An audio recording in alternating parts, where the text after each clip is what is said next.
What's up? This is Sean from Smile Empty Soul here in beautiful St. Louis, Missouri at Firebrand Recording, which is a wonderful studio here, tracking our new record, Swan Song, which will start to be released one song at a time here in probably about June, and then the whole thing will come out at the end of the year. So keep your ears peeled for it and check it out when it comes out.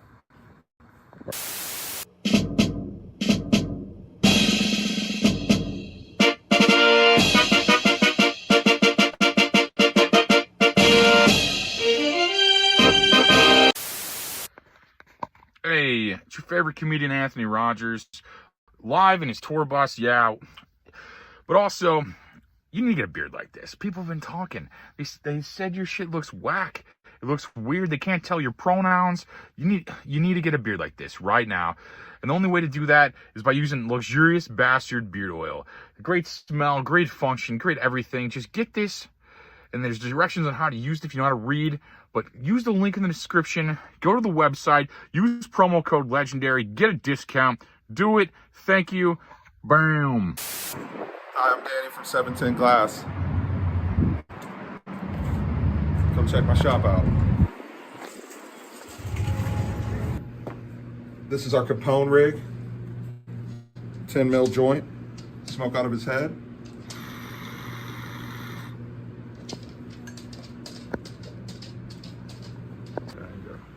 I'm AJ over at 710. This is our Puffco selection. This is a Peak Pro. It is completely Bluetooth compatible to your phone. You can control it completely from your phone. Lights, how long you want your session duration, what you want it to burn at. Hi, I'm Jay at 710. Come check out our large selection of American hand pipes and American made glass.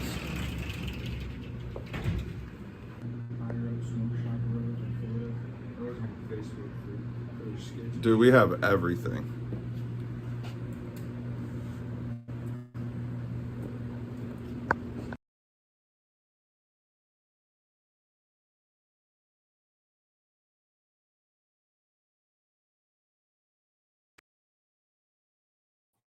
Welcome back to the best show in the entire universe. How are you doing? Doing good. Good. Doing really good. Awesome, man. This is Adolphus. Introduce yourself. Tell them about yourself. It's like, Yeah. the best intro. The source. The source is right here. Adolphus Busch. I'm co-founder of Teal Cannabis out in St. Peters, Missouri. That's where we're located. We manufacture the Teal brand, the High Five brand, and then soon to be the Kush brand as well.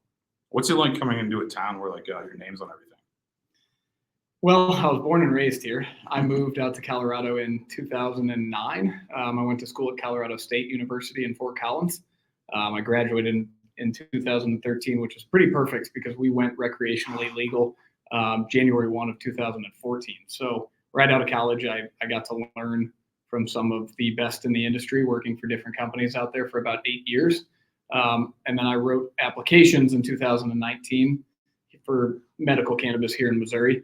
And I was awarded a couple manufacturing licenses. So I moved back in 2020 and now I'm home. To answer your question, I'm like, you dodged that like a mayor, bro. I'm like, you're gonna be the next mayor. I'll be like, that was such a straight to sales. I'm like, that's smart. I'm like straight to sales, dodged it. Like, yeah. Well, I mean, I guess growing up here, it was kind of normal for me, only because I was born into it. Because you don't know anything else, I guess. Yeah, your name has always been on the stadium. That's crazy to think about. Exactly. So for me, it was kind of normal, but I know it with having that last name, there's a lot of negatives that come with it, as well as a lot of positives. What are the negatives? I only think that my ego only lets me think of the positives. Yeah. So it's like, that's gotta be cool. Like driving here, like, oh yeah, that's fine. Well, first of all, my first name's Adolphus. So growing up, you know, when I was in school, I mean, especially at a younger age, and they would make you go around the classroom and tell your name, and I had to say Adolphus, and everyone in the class started laughing. So that was probably the hardest when I was a little kid. Oh, I bet, yeah. But growing up, you know, especially getting into cannabis, a lot of people think that, you know, I'm just some rich trust fund kid who got in cannabis and used daddy's money to start a business, which is the complete opposite, actually. I bet on guys like you got something to prove. You know what I mean? That's what yeah, I mean, there's. But I didn't mean to cut you off though. You're in the middle of side. No, I think you got something to prove this. I'm like, to a certain extent, you know, I feel like I was born with a drive to start something of my own, and I feel like there may be something to prove as well, or at least it feels like that, because Or when people call you that, when people say that about you, I mean, they're like, oh, they underestimate an opponent, I guess. Like, I mean, in business, I guess. But I'm just saying, like, I could see that, like, just being like, I'll just prove you wrong. That's how I feel. Yeah, like, sure. every time I'm like, I'm going to do something, they're like, no, you're not. I'm like, okay. I'll just send you the video. Exactly. So it's cool, man. Like, so was it a lot to live up to? Like, just like Anheuser-Busch and all that? Like, being like, is it a lot to live up to, like, legacy-wise? It has been, for sure, no question about it. Like, out the womb, were you competing? Or like, was it like a? Yeah, for sure. I mean, it's such a big family. A lot of people don't understand kind of the dynamic of my family and how big it is. There's not many of us that, I guess I shouldn't say of us, but the generation above mine. So like my dad, my aunts and uncles, they get along anymore, just because when the sale happened in 2008, I was in high school.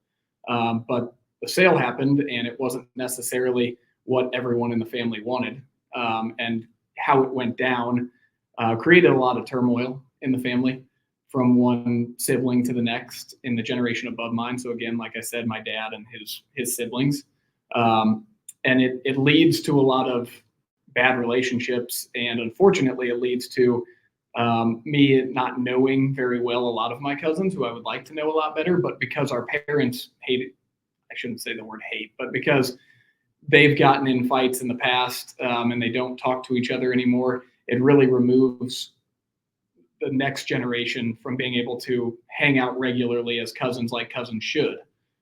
So that's frustrating. How do you think you could fix that? About that? I love that you care about that. Oh, we're trying to, for sure. Good. I think there's cousins.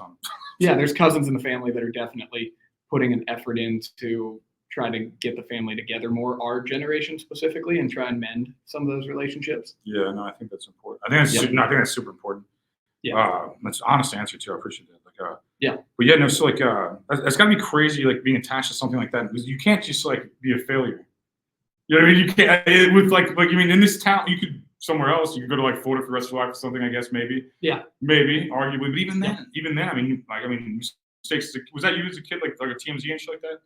That was me. Yes. Yeah, so it was a mistake as a kid. A mistake as a kid gets you to Yeah. TMZ. So I don't know if you could escape it, really. So it's like one of those things. Like exactly. Because like, I mean, that was crazy too. Like, I mean, that I saw that like a kid drinking. I'm like, didn't everybody drink when they're kids? It's like, that's the thing. I mean, it was a mistake, but I mean, you're so public though that everything you do. So you have to hold yourself to a different standard almost, and you're like scrutinized more. Exactly. Yeah. Which I think is a lot. I don't think people that insult like the trust fund idea, I don't think they understand anything that you have to do or like what you have to deal with. You know what I mean? Yeah. It's just a different set of struggles. For sure. Yeah. I feel as if that was pretty innocent too. You know, we were 17. We were right across the river in Illinois.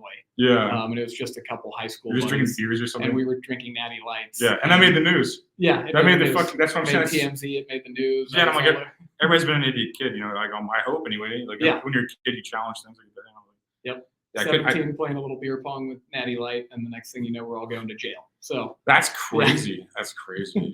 And that makes you a target too because of that. Yeah. No, I mean that's for sure. So how many 17-year-olds was drinking, playing beer pong somewhere? Not that I'm condoning that, but I'm just I don't want to be responsible for condoning of that, but I'm not condoning that either. But I'm just saying, everyone's been 17. You know, it's like that's just like some. I don't know. It's just like when you're like under a microscope, like it's easy to like criticize people. Yeah. You know what I mean? Yeah. But like the same people that criticize couldn't take it back. I don't think. Yeah. Which is crazy. I've seen like people in the public and stuff like that, and that's why I don't know. It's just like I have to think about that too, just like in a different way. You know, I think it's just like I don't know, just like what you're held up to. You have a huge responsibility, I think, though, and I think that dude, it's cool seeing you get into this. But we're gonna say, like, what was your opinion on the sale of that company and stuff like that? Like as a man from Missouri, so. Like, you know, at that time, it was a shareholder-run company. You know, it was still a family. It was still a family-run company, and everyone who worked there at 2008 or before knew how much of a family-run company it was. Specifically, the culture, even though the shareholders owned the majority of the company at that time because it was such a large company, it was still run by my uncle, August 3rd, and he kept it. You know, he made the decisions. It was still very much a family-run company. And unfortunately, the board decided, when that number came across the table from InBev, that it was a good decision for the company. We had at that time, we didn't really have a big part of the decision. What's your opinion, though? Like, is it good or bad for you or your family, you think? Like, just you personally? I mean, I would have loved to, I guess, at least dipped my toes into potentially working for the family company. You think you can get it However, back? No, there's no Buy chance. low. You should buy There's low. no It's chance. like when they fuck it up, you should just buy low. Like let them fuck it up, give you all. I mean, just like they're not doing very well running it. Yeah. I think. I mean, since the sale hasn't been that good. You know? Yeah. I mean, everyone sees it. And I think that's the biggest thing that was really changed after the sale. I think the culture of the company changed, and it was no longer a family-run company. And most people will tell you that the culture really changed, and it's just not the same company or atmosphere to work in anymore. Yeah, you should It's take it much back. different. You should take it back one day with cannabis money. Yeah, exactly. Yeah, Just, we need to eliminate 280E and really have some. We've got a lot of growing to do before that can happen. Yeah. No, it seems like a complicated industry, man. It's cool seeing like I mean, start the same way. I mean, any company starts, you know, kind of just like an idea and it goes into. I mean, it's just kind of cool seeing it executed because people know about your brand everywhere. I mean, like in Missouri, it seems like. I mean. I don't out people, but I know a lot of people smoke the concentrates and stuff. Like, I don't know them like their boss or their job, like that motherfucker smokes. Yeah, but what we did. I mean, what we did a it's really not good. taboo anymore. What we did a really good job of in the beginning was kind of what I had to do in Colorado for years, only because companies were in the beginning stages of a new recreational market, in the first recreational market, and you know, I spent long days working for other companies, doing sales for other companies and hitting phone calls hard, you know, 50, 60 phone calls every day. They don't tell us Go on a out. business. That's all businesses. That and lunches, man. Like Yeah, it's like yeah. just go. Yeah, sorry, but Yeah, no, but- people need to hear that. Like starting businesses, I think it's a lot of the job. And you know, I think I took a similar model in the way that I structured my company here in terms of getting the brand name out there, getting boots on the ground in the beginning. Me and my COO, you know, we made all the deliveries for the first 9 or 10 months of the company's life. So we would switch off every single day. And the reason we thought that was so important is because we were able to meet the retail staff at every single store that we delivered to for the first 8 or 9 months while we were launching product into the market. And there's not many other brands that do that. I don't know if there was another brand at all that did that. And it's a great way to show people, hey, the owners of the company really care about it. They're really passionate about the plant. They're actually driving the orders here and delivering the orders to our stores. So I think that helped us out a lot in the beginning. That is cool. And we always focus on, you know, we're a standalone manufacturer. So we focus on quality because that's what we want to focus on, but that's also what we have. You know, we have manufacturing. We're buying the best quality material from other cultivators to make our products. Yeah. And for us to dial in all of our processes and make the best extracts that we can and the best edibles that we can and other delivery methods as well. You know, those are our core values because that's what we have, you know, treat our employees well, you know, and produce quality product that makes our employees want to work for such a great company because they enjoy it just as much as we do. You know, it's a big passion of theirs. It's a huge passion of mine. I was reading the Cannabibles when I was 13 years old. You know, I really found the cannabis plant to be extremely interesting from when I was a young age, which I probably shouldn't, you know, admit on camera, but I had my mom buy the Cannabible. Sorry, Mom. But the Cannabible books for me, you know, at Barnes & Noble when I saw them when I was probably 13 years old. So it's been an interest of mine for a long time. That's awesome. And I wonder if like that's how like when I read the Anheuser-Busch story, that's what it seems like the story was with beer.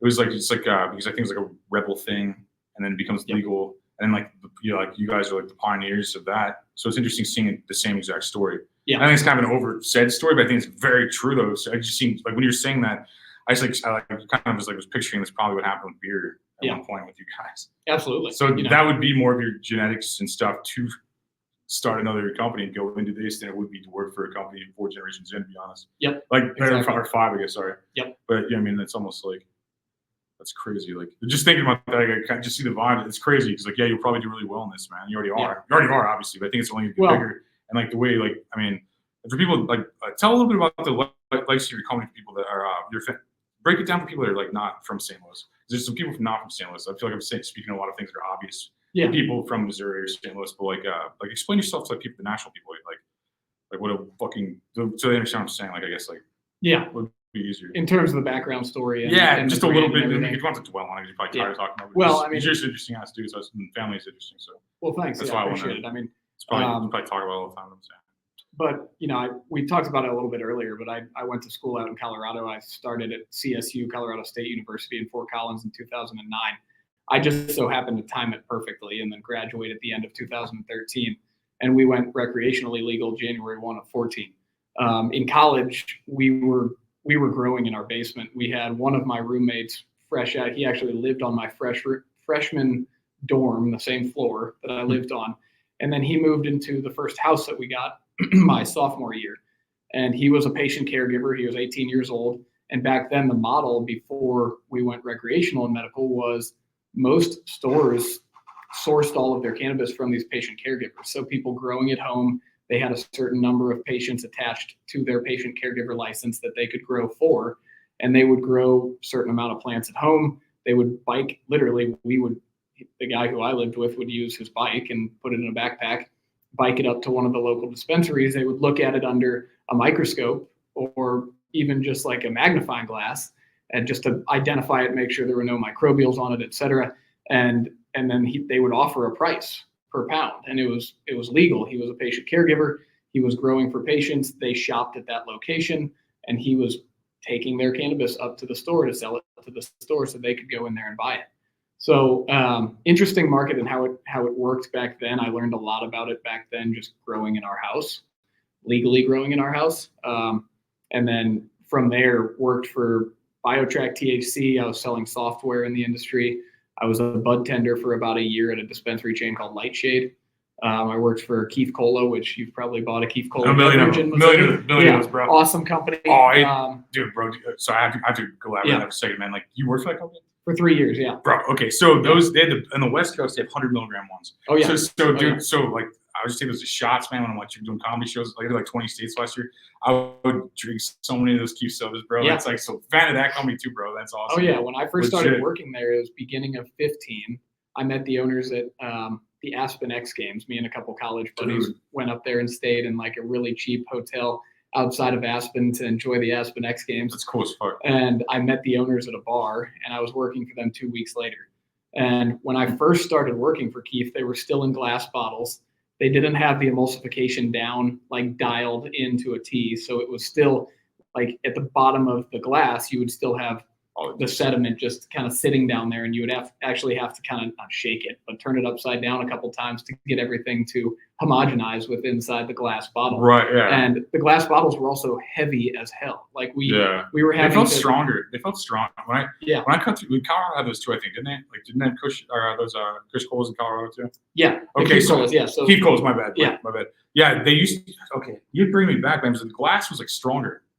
Like you drank, like I think, wasn't it? We were making 100 milligrams back then, like because that's right. Yeah, it was okay. We still are, because Colorado is set up to where that's right. A medical patient can have a single serve of 100 milligrams. You can also go over 100 milligrams per edible under a medical license, but recreational you can. Those early Keef sodas, bro, those were great. They're still great, but they're early one, dude. They were strong. I remember just like driving through the mountain. I mean, I shouldn't, but I remember like drinking those in the mountains. You know, like it was just fucking. I mean, it's crazy up there, man. Oh yeah. It's like, that's awesome, man. I know your area a little bit. I didn't live there, but I know Colorado a little bit too. Colorado, I mean, they have great market to work in. You learn a lot. They use Metric as well, and we use Metric here. Metric is our seed to sale tracking software system, or that's what statewide track and trace system is what Missouri calls it. Essentially tracks a plant from 8 inches tall until it's sold to a consumer, so they know every step of the way where that product is, essentially. Yeah.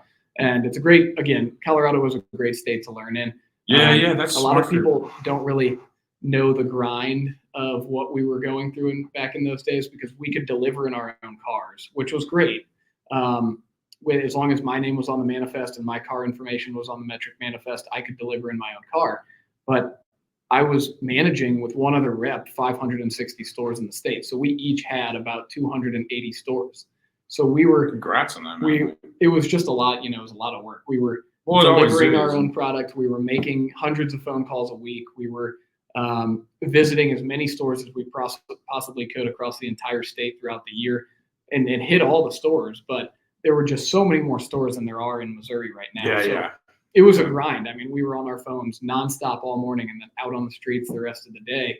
And again, like I said, we could deliver our own products. So we were also delivering a lot of our products. That's crazy. So that's like super grassroots. Yeah. Like, that's crazy. So you rode like legality wave, like, just like that's crazy seeing that. That's awesome, man. Like, I mean, that's the time to get into it. Right now is the time, especially in Missouri, right? You get about 5 years to make millions of dollars, probably. before eighths are like Well, $8 and shit. That's the only thing you got to worry about. That's the Because issue. like though. Washington, like I'd go into like Washington, get like Yeah. so many eighths, like for like $4, $8. Yeah. And shit. It's like Yeah. But right now, people are still paying You decent dollar and stuff. Missouri is a limited license state, which is great. That's It true, helps, and the reason it helps so much is because we all pay 280E taxes at the end of the year, which we're not allowed to write off anything other than cost of goods sold. So what does it take to actually produce every unit of product within our facility? If it's not a specific factor of making that specific product, we can't write it off at the end of the year. So no marketing Federally, expenses. right? You can do it on state, but not federal. So yeah, well, 280E is a federal tax law that doesn't it's just allow a us to federal law. write any of that off. So really, That's can't crazy. we can't write any of it off, not even on the state level either. What's a good way to get that changed? Like, what would you? Well, we're hoping for this year, rescheduling cannabis would be how that is eliminated. So rescheduling it from Schedule 1 to a Schedule 3. Okay. That would eliminate 280E. That would allow cannabis businesses to be taxed at a normal level. We're taxed so heavily right now that a lot of people looking in, like a lot of people who aren't in cannabis that are looking in that don't understand 280E, they think companies are just raking in millions of dollars when that's actually the complete opposite of what's going on. A lot of companies and what you'll see, especially at the end of this year. So we went recreational last year.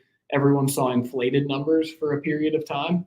So now you're having to pay that tax. You're having to pay that huge tax bill this year on last year's numbers, and revenue's back down to a certain degree for everyone this year. So you're having to set aside a lot of cash every single month to make sure that you can pay that bill at the end of the year.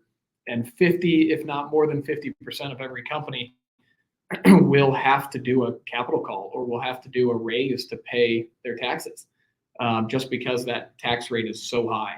And if they're more accountable to tax dollars, I'd probably be with that, to be honest. I mean, not with it that badly, but yeah. I mean, I'd be way more pro-tax if like I saw results from it. Like, Yeah. You know, it's like, Sure. I mean, that's crazy. That's crazy to see that. So, I mean, how can people vote that out? Or do you need people to write that out, or like, is it? I mean, that's like well, yeah, it's at the federal level that's right crazy. now. So it's, I think, really Department of Justice and DEA, they have to kind of give them, but they're in favor of it right now. So Good. A lot of people are optimistic that things are going to change this summer. And then you just ride that out too. That's just the next part of the ride, you know. Exactly. Because I mean, it's going to go. I mean, no one cares about weed at all right now. The good part about it is people will just be able to put money back in their companies and grow internally, as opposed to going out every time you want to launch a new product, every time you want to, expand your facility even just a little bit. Yeah. You got to go out and raise more money. And, investors don't like to see that. Yeah. I don't like to see that. I would rather be able to grow our company and our brands through our cash flow, but it's extremely hard to do right now. So tell me a little bit about the company. Like I don't know these details. If it's too much time, you don't feel obligated. But so what is this? What is this? Like do you have stores also? I know you're in stores. We don't. Okay, so you're just in a bunch of units. Well, what's your range? Are you in Missouri, or where else? Where are you at right now? Where all can people get to? I mean, show some products so people know what we're talking about. Yeah. It's like, where all can people get like stuff like this? What states, cities, type like that? So I was in Colorado with a brand out there. So after Keef Cola, I moved over to a company called Pure Greens. Pure Greens was a vertical operator up in Salida, Colorado. And they actually allowed me to launch my first brand through their infrastructure, meaning I didn't need a cannabis license out in Colorado. I didn't need my own infrastructure. What I did was I took a salary cut from what I was making at Keef Cola, moved to a company called Pure Greens up in Salida, Colorado, and they allowed me to launch my brand through their infrastructure. I also helped them with sales and brand and product development for their brands. So it was kind of a little bit of it was a two-way street. Where can people get the stuff? I mean, So- if you're watching this, where can they purchase this, more or less? Yeah. So the brand that I started in Colorado, I brought that back in 2022. So it's still selling in Colorado also? No, not anymore. Okay, is So, Missouri right now? yes. Okay. So brought that Missouri, brand back. I like that better. That was my first brand. That's ABV Cannabis Co. That I would saw be, you. Okay, I saw you in the company. Okay. yeah, that'll be rebranded to Kush Cannabis. So my last name with a K, so Kusch. That'll be Instead of Bush, it's gonna be Kush. That's yeah, funny. exactly. So that'll be launching. Can you get Anheuser Kush? we messed around with. So I don't know if that's just a weird question. No, I know. That'd be such a great. We've done a lot of. I did a trademark and infringement analysis on a bunch of different names back in the day, Yeah. and they pretty much told me no to about 99% of them. If it's your last name, I mean, This Bud's for you. Oh my The God. tagline. This Oh, Bud's for you. dude. The Budweiser tagline. I Yeah. mean, it doesn't get much better than that. Dude, not at all. If I can You're use a that fucking one, genius, I bro. would- No, yeah. yeah. No, not at all, bro. That's great, man. Yeah. So these products in particular, and where I was going with that was Everybody says you have the best dabs, by the way.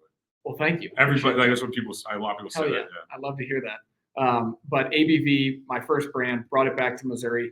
That is packs of pre-rolled joints. love that Again, shit. that's being rebranded to Kush, and that'll be our cost-conscious line again. Someone said Kush beer. Kush beer. Iconic. Yeah, we need to make a Kush just drink of some sort. Because you can spell it your own way. That's crazy. To think Yeah, about. exactly. We have a million companies on this. I mean, this teal's already a good one too. Like, I think people do it like the extracts. What I hear the most about, those are stirrables. I've heard about Stirrables as those. well. Yeah. My wife, you guys sent me these at one point. Yeah. My wife tried them, not me. Yeah. But she got to me before I did, bro. Yeah. Trust me. I wanted to. These are like these dissolve in your like water or drinks or whatever else. Like, it's pretty cool. I'm familiar with everything, but I definitely smoked the concentrates, and like that's what I hear most about too. Like, Hell yeah, okay. that was crazy. Like, then you have like a better quality. Like, it sticks better too. Well, It doesn't like go appreciate bad all the time. Like, a lot of people, if you smoke like they're called concentrates, not that. It's like you smoke like Well, concentrates, like they get like all gooey and weird and bad and stuff after like, I don't know, if you have a bunch of these, you know what I mean? If you have like one of them, whatever, like, but if you have a bunch of these, like 30 of them or something like that, just going, they're melting and being weird. These don't do that as bad. Yeah, at I would all. suggest Consistency's better. definitely keep extracts in the refrigerator. Some people even keep That's certain right, yeah. extracts in the freezer as well. Like So rosin it's user and- error. Well, No, it is. You just- just made me realize it- like, that's actually depending good on stuff. how quickly you consume them. I mean, if you're Yeah, it's smarter. consuming them quick, you can leave them out. They're in an airtight container. I wouldn't do it for a long period of time. But, Yeah. if I've you're- never seen the joints for pre-rolls. Can I open this one? Yeah, for sure. I've never seen you guys pre-rolls yet, but like, Unfortunately, all this packaging, just so everybody knows, I mean, all this packaging is what we love. We love this informational sticker on the front of this. We have to change all of our packaging now come September 1. So all of this packaging will look different starting on September 1 in dispensaries. Push down and tear. I'm too dumb. All right, cool. You're good. But yeah, no, that's a big joint too. That's awesome. Yeah. So Those are your pre-rolls and stuff? That's they cool. are. Yeah. Those are bigger than most pre-rolls. Are these like 1 grams or what are these? Yeah, that's a 1 gram. Looks bigger than 1 gram. I like that. That looks pretty nice quality wise. It is. It is. So for our pre-rolls, we're, So we We smoke don't- it in an office space. well, I mean, like, if they'll allow us. is there a smoking thing? I don't think they care. I don't think they care. This is an old bank, It'd be there. Yeah. I see some sort of vent up there. So. That's been a way, yeah. But that's a big joint though. That's a big pre-roll. Yeah. That's awesome. That's what I care about as a company. Like you could like you're like the owner, so you have to like think of all these like you're more into your company. Like you have to be because you're like making it happen. Yep. So you know more details and stuff like that. But like as a consumer, I'm just like love seeing that. Like that's just like a great. That's just like a Well, great. That's a great pre-roll, man. And we perfect them. Every That's a single great pre-roll. pre-roll looks exactly like that. It's not That's like great. the one that I'm giving That's you. great. I made look better. We're up against the big cultivators. The big cultivators have byproduct that they're not going to use for, because it's not very jar appealing, or maybe they have a lot of, trim type of material that they want to put in a joint and just be able to use that and sell it as a consumer product. Now there is a market for that. People who are looking for really, really cheap pre-rolls. All of our pre-rolls, we're buying whole flower material, some of the most premium whole flower material from cultivators. And we're putting them into our, we're grinding it, we're sifting the stems out, and we're putting that material into our pre-rolls because, again, we have to focus on quality. There's a lot of people that are not focusing on quality because they have a lot of product that they're producing and they have to get rid of it. We didn't see We're on- stuck up, bro. We didn't see super stuck up. You have to have the best stuff for the best price. And Yeah. that's just in it. You have to, Yeah. or they'll know and like. Yeah, and that's our goal. We hope that everyone feels like we've just gotten better and better and better the 3 or 4 years that we've been in Missouri now. And I think our products have just really gotten. Did you make the logo? I did. So, I had the name on paper, and our marketing company, a company called HLK, based out of downtown St. Louis, has some amazing designers. They took what I had on paper and they created the teal and the High Five brand. So I can't say I created that logo, Yeah. but I came up with the name teal, came up with the name High Five. What was the reason behind the name teal? So teal is actually named after the green winged teal duck. So on this shirt, you'll see What's that duck. on for the video? Yeah. See what. So yeah, we just launched our e-commerce platform. People can find it on our social media page, in our in the bio on our social media page. But teal is named after a green winged teal. That's pretty dope. Where we're located in Missouri, the farm that our facility sits on. has been in the family since 1910. We're in the Mississippi Flyway. I mean, we're in the Mississippi Flyway right here. But our farm is used we preserve the land down there for animals like ducks, like geese, when they're migrating down south from Canada down to South America.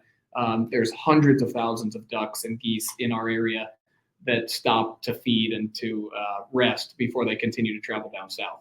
So, is that part of your childhood?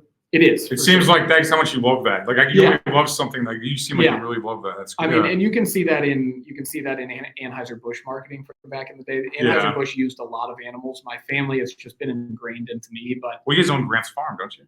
We do. Well, the family does. That's badass, dude. Like that's yeah, man, that's awesome. Yeah. How did that happen? You guys bought it from Grant's family or something? So I would probably butcher the story a little bit if I told you exactly when it was bought and by who. Maybe I asked me some of my great grandparents. Like, hey, what's your great grandparents and grandparents? I'm like, I have no idea. Yeah. No, I totally understand. Yeah. You can see like how much animals and just nature and preserving habitat and the Clydesdales is big too. I mean, that's a legendary kind of like. Someone was asking what dispensaries you're in too. Like, what dispensaries are they in? So we're in. At one point in time, I would say we're in probably 80% of the dispensaries throughout Missouri. This year, there's something called, reciprocity is a word, but reciprocity is what is going on right now in this industry. There's a lot of people, there's a lot of consolidation going on. There's a lot of bigger groups with a lot of money ever since the state eliminated the Missouri ownership law that have come in and brought hundreds of millions of dollars with them, or tens of millions of dollars with them, and they've been buying up almost all the retail stores in the state. So by the end of this year, that's crazy. Yeah, by the end of this year, we'll probably see 60 to 70% of all the dispensaries in Missouri owned by 5 or 6 different groups. Between 5 different groups right now, there's about 100 to 120 dispensaries that they own already, and they're still buying. So what's happening is those guys are growing so quickly, a lot of them using debt, a ton of money to pay back, and high interest rates, and they're needing to make sure they, make as much money as they can to slowly start to pay back that debt. So the conversations, the reciprocity conversations are, you buy my products and put them on your shelves, and I'll buy your products and put them on my shelves, and kick out, the smaller companies. Yeah. And it's frustrating. We are lucky to. Do you consider yourself a smaller company or a bigger company? We are absolutely a very small company because we have 2 manufacturing licenses, but everything from Teal, everything from High Five, and everything from ABV, soon to be Kush, is manufactured out of our St. Peter's location, the downtown location, which is we're really close to right now. I grew up in O'Fallon. I love that. I love it's in the backyard, man. Same county. I love hearing that, man. Yep. And we do well as a standalone manufacturer, but we are definitely one of the smaller companies in the state right now. And the reciprocity is certainly hurting our business a little bit right now. And we are being taken off certain shelves just because, hey, we don't, essentially the answer is we don't have any room for your products right now. We need to focus on reciprocity and buying these products from people who can also buy our products. Yeah. So that we're ensuring our distribution network. But that's not necessarily what the consumer wants. A lot of the standalone manufacturers who focus specifically on quality, that's what the consumer wants. And the consumer will get what they want. I don't know how many years and how many casualties will take place before that actually happens. Yeah. But we're here to stay. And by that, I mean, it's going to be a struggle for us this year, just because we have employees that we want to make sure they have a place to work. It's going to be a struggle just because we have to find different ways to make money other than just selling our branded products to, dispensaries. Meaning we could go out, and if a large company wants us to roll their pre-rolls and do some white labeling, we can do that in-house. We can find a different stream of revenue to help our top line revenue right now. We can go out and do some toll processing, meaning we can take people's material, extract the oil from it, and send the oil back to them to use. Maybe they don't have the same type of extraction method that we do, and they want to use our extraction method to make them some bulk product that they buy back from us. So there's other ways to get creative and create other streams of revenue right now to keep our company afloat while we deal with this reciprocation. Yeah. But unfortunately, we will probably see a lot of companies go out of business this year just because of that reciprocity that's going on. No, that's crazy. That's crazy to think about. Like, do you think a lot of local companies are going to last? Like a lot of Missouri companies? You know, some of the Missouri companies that are not maybe as much Missouri anymore. Maybe they started Missouri and now they've brought in a lot of outside money because. And that's cool too. Yeah. No, yeah. I just want people from here.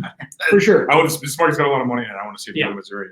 In my opinion. You know, if it was locally owned dispensaries, like Missouri owned dispensaries, unfortunately, a lot of those people have sold their dispensaries to the bigger guys who have come in and bought up all their dispensaries. Some people were caught up in the same type of situation where it was, they got to the end of the year, they realized, hey, I don't have the money to pay my 280E tax bill. Nice. Yeah. I need to sell my dispensary. And that's why. Probably set up for them to fail. Exactly. Yeah. Exactly. That's what you're fighting through, I guess, too. That's crazy. For sure. Yeah. That's crazy to think about. Yeah. You know, dispensaries don't really have anything to write off. That's why it is smart if you can create a cool brand and people like your merch and people want to buy bongs and pipes and papers and lighters and you can mail that. Puffcos. Well, if you have an area where they can buy that in your dispensary, that is not a cannabis product. So that is something that can be written off. Right. Whereas you almost. Oh, so it counts as a tobacco product, you're saying, like pipes and stuff or something? Or what do you mean? Well, meaning it's not a cannabis product. Like it doesn't have THC in it. Well, okay. So, like just cannabis is okay included. Exactly. Gotcha. Exactly. So that's good. Yeah, it's like the gold rush. I mean, people selling the shovels made the money. Yeah. Like it makes it, in my opinion, they're like, oh yeah, go get rich. Well, I'll tell you one thing: the attorneys are making all the money in this. 100%. Dang, yeah. I mean, there's a lot. They always do. Yeah, they always do. Sure. That's for sure. That's crazy to think about. I mean, but it makes sense. I mean, you want to definitely stay on this side of the walls and stuff and be free and like follow all the laws you can. You know, I mean, it makes sense. Yeah. It makes sense. Like somebody was saying, what Brian is saying. Can you talk about raising money and how you went about it in such risky business? Like raising money in a risky business, basically. Yeah. Was that hard? Oh my God, it's incredibly hard. Your sales came in, your cold calling came in probably, right? Well, not really. So I went through, you know, one thing that I did when I came back into Missouri was, you know, sit down with my mom and go through a list of people that she knows that she thought may be interested in cannabis, who may have an interest in investing. Genius. You know, we only had technically one manufacturing license to build out. So if you have a cultivation and a manufacturing license and 5 stores that you're about to build out, you know, your raise for that is north of $30 million. Your raise for just the cultivation, if you're building it out to a top tier cultivation, like the best of the best, you'll spend $30 million just on your cultivation. But add up manufacturing in there, maybe another 5 million, and then add 5 stores in there, and you're talking, you know, $40 million plus. You can do it more effectively than that, but that's a big raise for one manufacturing facility. You know, people raise between what do you make 2 off million that, and 5 million. So say you raise 40 million, what do you make off that though? Like, oh, it takes years to pay it back. I mean, most of that is done. It really depends. It's mostly a combination of debt and equity. So you have equity investors who come in who are hoping to get a return on their investment, but are also hoping to get distributions at some point in the future, because it's very hard in this industry to make distributions, especially when you're paying 280 taxes. But to answer your question, I would say that it was very hard to raise money, but I probably presented to 250 people within a matter of 8 months. And the amount of documents and the amount of space it would take up on a computer would essentially make a laptop crash, because you have these packets essentially with all of the investment information in there. And even if someone is a little bit interested, you know, I went through probably 200 and something versions of the same document that I had saved on my computer. My computer eventually it was a MacBook Air. So eventually it got to the point where it just wouldn't even turn on anymore. But monitoring all that is very, very hard, keeping up with the investors and all of the presentations that you have to do. I went and held like there was a racket club that a friend of mine belongs to, and they have a conference room, and they have some high net worth individuals. They go to that racket club, and I, met a lot of them at a networking event. I asked someone if I could rent out the conference room, and I presented to a larger group of high net worth individuals. But I presented to a number of different people. I mean, from my network, from other people's networks, it's a long and very stressful process. And my number wasn't even that large. If I had to go out and raise 20 or 30 or $40 million, that really gets the blood flowing, and that's really stressful.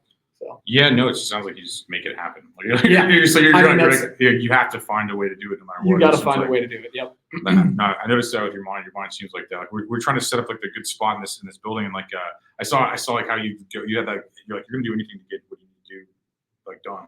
I noticed that about your energy, and I think that's good. Thank you. I think that's what America is. Yeah. America's like a bunch of guys like you making shit happen, man. Yeah. That's what we need. And I mean, I think we need that right now. It's harder in this industry too, because just so everybody knows, I mean, an interest rate for cannabis, if you find a 12% interest rate, take it. Most people out there that are, whether it's private equity or venture capital or have, a traditional loan, you're talking 15 to 25% interest on any money that you're borrowing. And most companies are started off borrowed money. Most companies are started with debt. Most people can go to a Wells Fargo and show a certain, net worth on a piece of paper and be like, okay, I need to borrow that much money. And they're like, okay, here you go, 6 to 8%. Yeah. And for us, it's 15 to 25%. Now think about raising $30 million at a 25% interest rate. You can't do it. I mean, you could never pay it back. Yeah. Especially in this industry. I mean, you would just sink your company into the ground. 100%. So a lot of people, it's a combination of finding the right debt and not that much of it, and then also having a good equity portion to it as well. People coming in who see the vision, who believe in it, and who want to come in and own some equity. No, it makes a lot of sense, man. So yeah, you made that really caveman for me. It made a lot of sense. Personally, I try to make businesses that don't cost any money at all, and then just make money. That's where I'm like a minimalist. Like how we're set up with this stuff, but with products you can't do that. Right. With absolute products you can't do this. You have to have packaging and the product and the labor and stuff. I mean, it makes it. But entertainment's different, where you just open a laptop and be like, okay, it's like that's why I like the minimalist aspect of it. Basically, just Yep. But also, weed's one of the coolest things right now, and I'm glad we can talk about it on camera. Yeah, so am I. Because I've been waiting. Like, how old are you? I'm 33. 33. Okay, yeah, I'm 37. So 23. 23. Yeah, most of my life, this was so taboo and stuff. So it's crazy. We're seeing companies start off with this and stuff. We have a bunch of questions if you're down with that. Yeah. Okay. Sure. We got. People could read the whole thing, but he's basically just asking, are you willing to help minority marijuana licenses break into the industry? It's mainly this question. It's besides. Well, first, the answer to that is absolutely. One thing that I'm a little bit worried about, I guess, would be the micro business licenses in the state of Missouri. I just don't know if they structured them properly.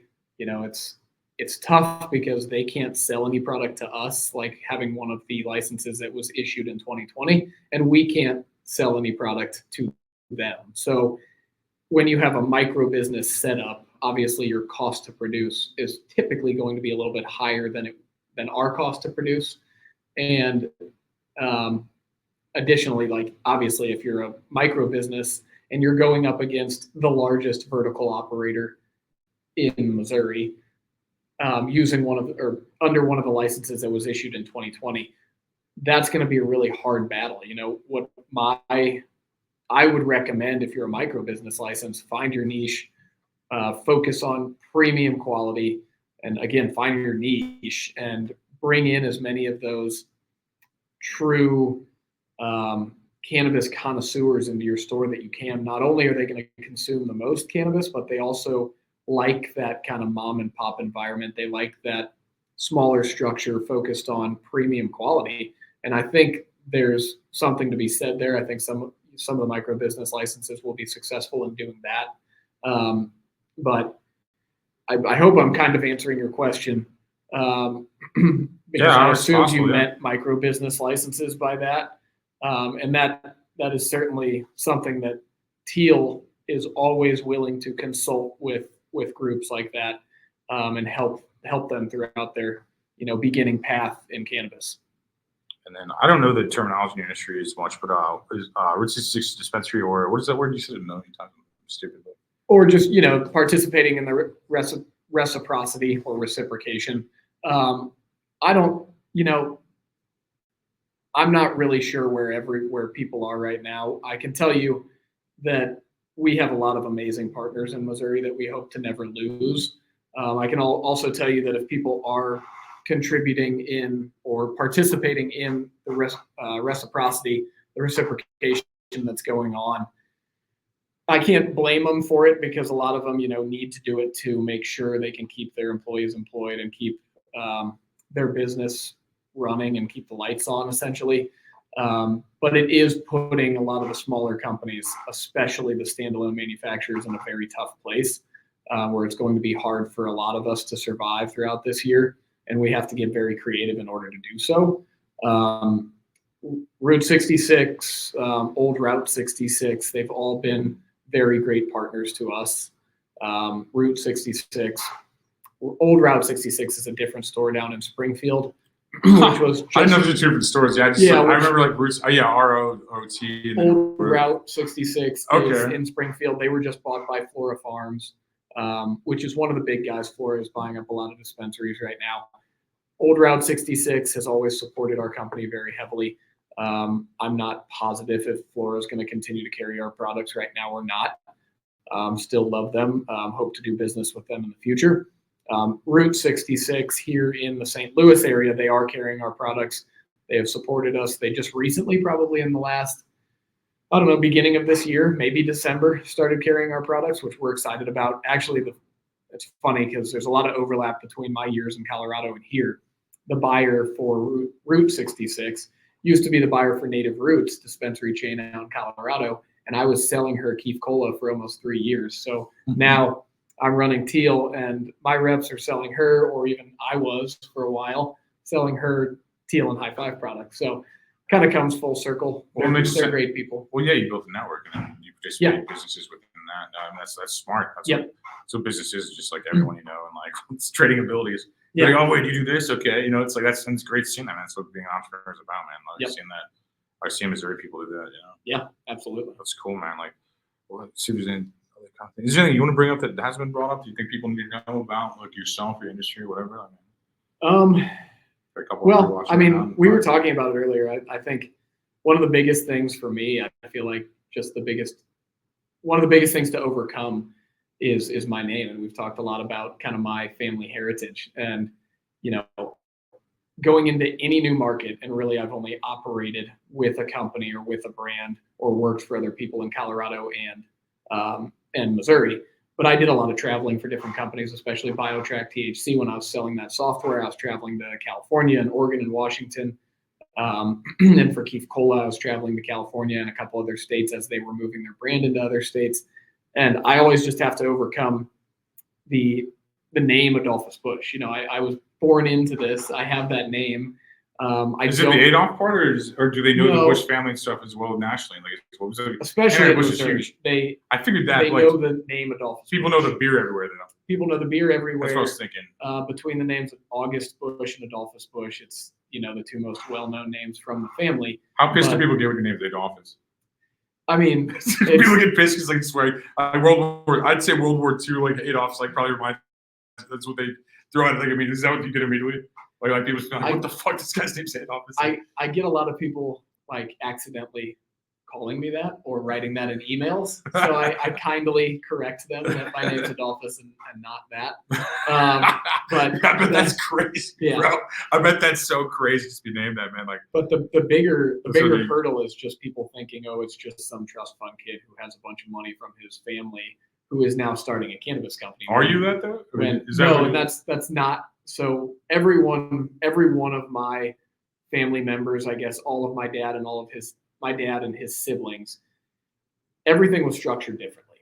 you know, I have not received a dime of the Anheuser-Busch money. That's important to tell people. And That's super important. And that's what we, you know, that's part of our training, because a lot of people were like, even coming into the Missouri market, a lot of people right out of the gates were like, oh, Teal's owned by Anheuser-Busch, which first of all, the company was sold in 2008 and I was in high school. I didn't start this company until 2019. So that was 11 years later. So obviously it's not owned by Anheuser-Busch. It's still Missouri, Then, even if it was a Missouri company. I'd back a Missouri company outside of like InBev now or whatever other.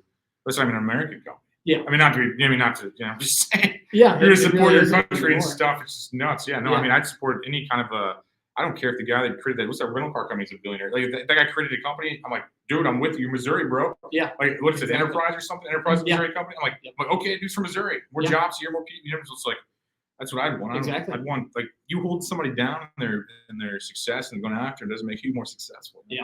Yeah. It's bad. That is the biggest hurdle, though. Everyone just thinks you don't deserve where you're at. Exactly. Do you think that, or do you think that's what it is? I think that is what a lot of them think, and That's crazy. they probably also think that, you know, it's corporate money coming in. Maybe it's Anheuser-Busch, maybe it's just a lot of family money, and he doesn't know what he's doing, and he hasn't worked in the industry. But cannabis is all I've ever done. I think you viewing it like that's going to make you work harder, though. Guys like that, like I said, always that's something to prove, though. Yeah. All these guys are just like, okay, I'm going to try it. I'm going to figure this out. And some people are monetized. It's good and stuff. But it's like people like that, like, know, like, someone said nice stream. Thank you. Yeah. It's just such nice. Great comment. What a great positive comment. That. That's such a positive comment. But I mean, but guys like you have like that's what you're up against. You have like way more to prove. You know, it's like you don't have it's only this a mullet in the beard. You don't. Are they saying I have a mullet or you have a mullet? I mean, I've definitely had a mullet in the past. I think I kind of have one going right Oh, now. okay, so that's you then. Okay. I typically have a beard, but I just shaved it. I thought I should have known. Sure I should have shaved it before this. Damn it.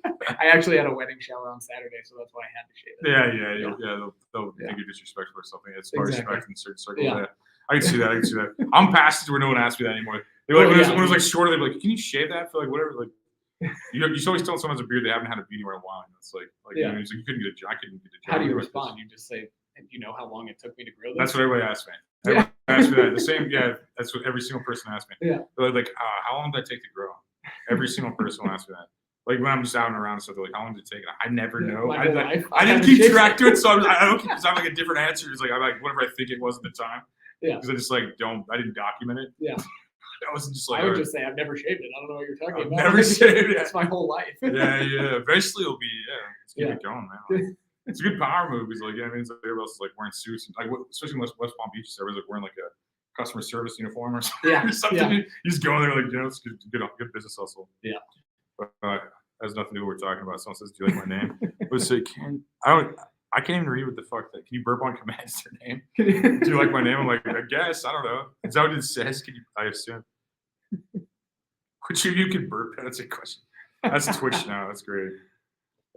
Twitch. I can't burp on command, so I'm out on that one. I'm the worst circus bear ever. Like, I can't do that. But no, that is back to seriousness. But I mean, that is really crazy. Like having to like deal with that in a way, you know. I mean, it's a luxury and a curse at the same time, almost like in business. I think, you know. Yeah. And I think like the more you'll work and stuff, I mean, the more you'll not give it credit for it. You know what I mean? It'll just be like, oh yeah, you built all these factories and warehouses, also like or whatever, wherever it's going. I mean, I imagine if it's a cash crop, it should keep going.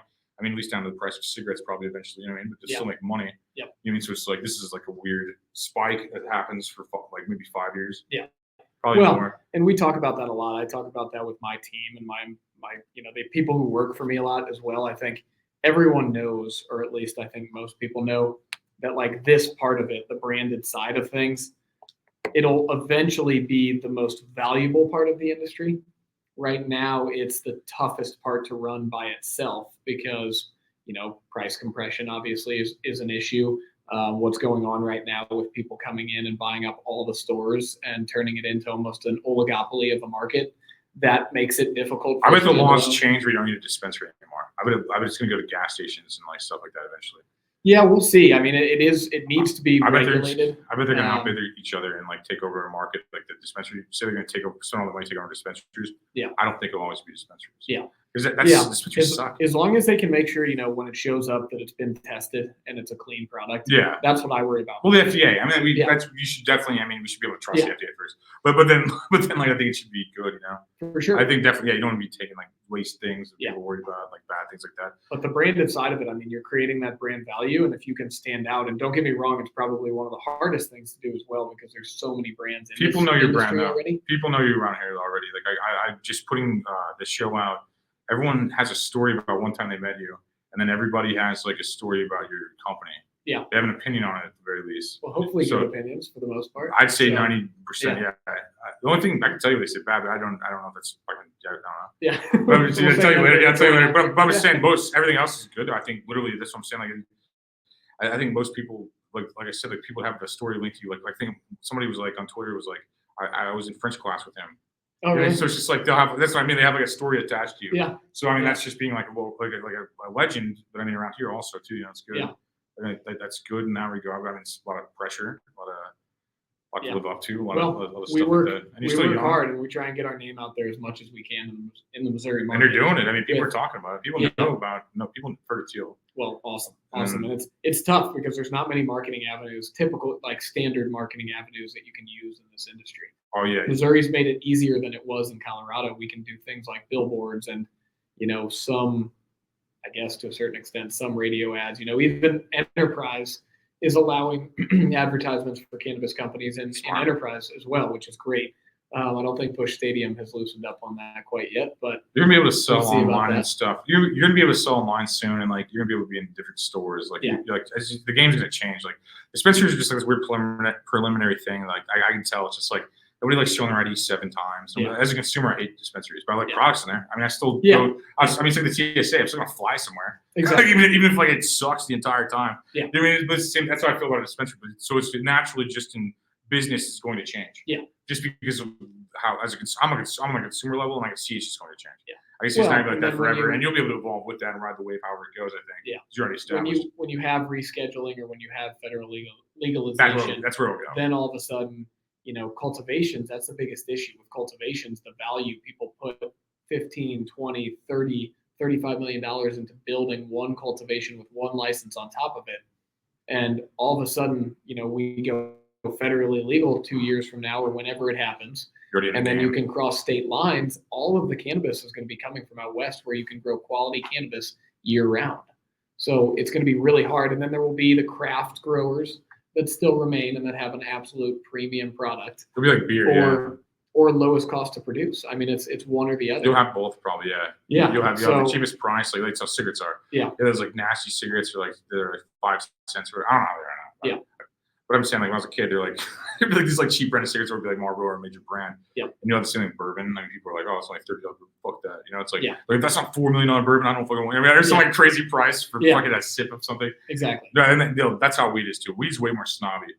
Yeah. I think weed's way more snobby than probably only thing in alcohol that compares is bourbon and whiskey people. Yeah. And like wine people, pretentiousness of that. That's the only thing that's like probably compares to weed. Yeah. Well, what I like about it, I like, I'm certainly a connoisseur of cannabis and I like the science side of it. I can tell. Because- I can tell you think about it way more. Well, and you can have snobby people who really want the best of the best of the best, but you got to also understand the science behind it because there's so many different ways to make high quality, whether it's a solid, meaning like a batter or a sugar or a diamonds and sauce or any of your extracts, solventless product, a live resin vape cart oil. What do you know, use there's- out of these 4 choices? Out of these 4? All of them. But I mean, What's your go-to though? I mean, I mean, guess it's situational. I guess. honestly, if you would have asked me a year ago, I would have said flour because I've always smoked a lot of flour and that's kind of been my go-to. So you go to a pre-roll a year ago, you said? Or pack a bong bowl or like pack my joint or pack my little just spoon pipe that I've had for years. And I literally first one I bought in college when I got to Fort Collins. Cool. But I've gravitated. We make some, in my opinion, some of the best live resin vapes in the market as well as concentrates. And I bought a Puffco a couple of years I have a back, Puffco too. and they're just so convenient. They're we the were, tap thing, like yeah, in college, whatever color you want it to be. They're going, oh, I'm green right now. yeah, in college, Sure, I love those. dabs were so new for me at least, and for a lot of people out there. Oh yeah, they They still did. are kind of. And they didn't really know the proper etiquette to clean their bangers and Oh yeah. to the right temperature. So we were first of all, smoking, concentrates that were pretty dark in color. We were heating Remember the nail up blowtorch? with a blowtorch. Remember the We were blowtorch? heating- That's where it started. I That's where know. the industry started. We man. were heating the nails up probably way too much, and we weren't cleaning it regularly. We didn't Drew's know probably you don't, could yeah. clean it out after every dab with a Q-tip, and Yeah. we use Oh, it's a ISO beautiful- pretty regularly. And like, we weren't doing that. We were in college. We were just experimenting with what was new to us, dabs. Yeah. And, it wasn't the greatest experience because the blowtorch made it an uncomfortable experience to a certain extent. The Puffco and- changed the world. Puffco changed the world. For sure. Completely, They crushed it. Completely, dude. They have like an app on your Absolutely. phone. They have like an app too. Like change, Yeah. like you just change the colors. I love that, man. Like Yeah. that's like the And- best. That's the best one, I think. Like Yeah. that's my. It's just like a tap. I didn't even smoke dabs unless I was like at someone's house. They're doing like a circus trick to like light it or whatever. That's like what it felt like. And like now I'm just like I never did that on my own. I don't even know how to do that. I now I'm just like tap tap. Oh yeah. That's like the hardest part. Is like it's too easy. Yeah. It's just like too easy now. You're just like, oh man, I just smoked like all this shit. Like it's such Yeah, that is definitely it's got me to kind of transition from smoking more flower to actually smoking more concentrates. yeah. And it was a natural transition for me too, because I've always been hands-on in Colorado for years for the company that I was working for, a couple of the companies, not on a day-to-day basis, but getting hands-on with the extraction processes in Colorado. And so much has advanced since when I was working, at Keith Cole in 2015 until now. Oh, I bet. And the quality is just light years, ahead of where it used to be. And the flavor and the terpene profiles and the just how pure some of these extracts are, while retaining all of the desirable molecules, the flavor and the effects. Yeah. It's just a different experience. I mean, flower is amazing. Still smoke a lot of flower, but concentrates and the way we make them, you can really have almost like a wine tasting type of experience, just trying all the different concentrates, understanding the terpene profiles of each one. And the smells too, bro. I just love the Yeah. smells of different. Yeah. Like I don't know, man. Like that's so true. It's really wine-like. Yeah. Yeah, it is for sure. That's funny. Like I'm not like that with wine, man. With weed. Yeah. Like I Not know even that mine. people are like I that. hardly ever drink wine. I like it. I would drink it, but I don't know anything about it. Like I'm more of a tequila Yeah. guy, probably. I would drink wine. But it's like, Tequila's number one for me too. is it really? Oh yeah. That's funny. Yeah, that's Oh, the yeah. best, dude. It's the Yeah. best. I drink like water and tequila. That's Yeah. what I love sake also. I'm more of a Sake. sake guy than I am a wine guy. If I'm so eating going Asian food somewhere, I'll get sake. Every sake time. for sure. Warmed every time. Like Yeah. warm brightness. I'm like, Start getting the cold stuff unfiltered. is it good Pretty too? Good, yeah. Okay. I like it. I had the flavored stuff, so I just like the natural stuff. So it's Yeah. like, I'm like, you want a grape sake? Like the point is that it sucks. Yeah. It's like that's the point. It's like I like that taste now. It's like Yeah. I don't know. That's good. That's interesting. Sake is really good. Yeah. Can you get into the alcohol game, or is that like a bunch of like regulations on that? Like where you put THC in alcohol, or is that just crazy? No, you can't do that. I don't think They'll they'll flip ever, out about that. Yeah, I don't think they'll ever allow it. What a lot of companies You have. gotta get fatter. 'Cause you just consume more things. I mean, it's not. Yeah. It's not like you're not gonna do that. Like somebody that wants to be stoned and drunk's not gonna do that. Yeah. They're just gonna get fatter. Yeah. I mean, they're gonna drink more Well, this and more that, or a eat lot more of of people have tried to make, and we did it at Keith Cola actually. We were the manufacturer for Syria, which is CERIA. It was made by the Blue Moon guys, the two guys who started Blue Moon. Good They beer. came to great beer.